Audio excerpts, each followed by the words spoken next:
Hello दोस्तों, इस समय यूजीसी ने एक नया नियम जनवरी 2026 में लागू किया है। इस नियम के बनने के बाद पूरे भारत के जितने भी विश्वविद्यालय हैं उनमें एक नई बहस छिड़ गई है। बहस का मुद्दा यह है कि किसी भी तरीके का भेदभाव ना हो, किसी भी तरीके का पक्षपात ना हो एससी, एसटी, ओबीसी के कैंडिडेट्स के लिए। इसलिए यूजीसी ने नया नियम बनाया है भेदभाव को मिटाने के लिए। लेकिन इस नियम के आने के बाद पूरे भारत में आप देखो यूजीसी को लेकर के एक बहस छिड़ गई है। बहस का मुद्दा यह है कि क्या जो अनरिजर्व कैटेगरी है या सवर्ण छात्र हैं उनके साथ इस नियम के आने के बाद उनके साथ कोई दिक्कत परेशानी समस्याएं नहीं हो जाएगी। क्यों? क्योंकि अभी तक यह था कि अगर भेदभाव के आधार पर कोई भी झूठी शिकायत करता है तो अगर शिकायत झूठी पाई जाती है तो उसके खिलाफ भी कार्रवाई की जाएगी।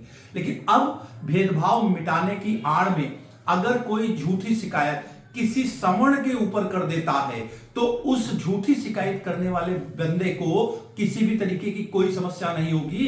वो मुंह में पान खा करके, कहीं भी थूक करके किसी के ऊपर कोई भी झूठी शिकायत कर सकता है। और कहीं ना कहीं इससे हर पार्टी के लोग, हर सामाजिक स्तर के लोग, सारे के सारे शिक्षक वर्ग जिनके मन में रोष है वो अपने रोष को जाहिर कर रहे हैं। आज सोशल मीडिया पर यूजीसी के इस नए नियम के खिलाफ सवर्ण बहुत तेजी से लामबंद हो रहे हैं और फिर से यूजीसी को भेदभाव मिटाना है, बिल्कुल मिटाएं।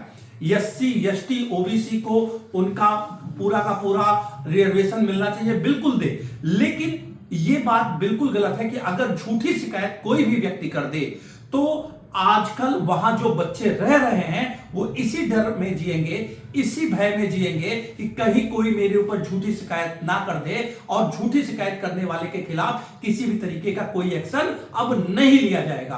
तो यूजीसी को शायद अपने इस नियम पर फिर से विचार करने की आवश्यकता है दोस्तों।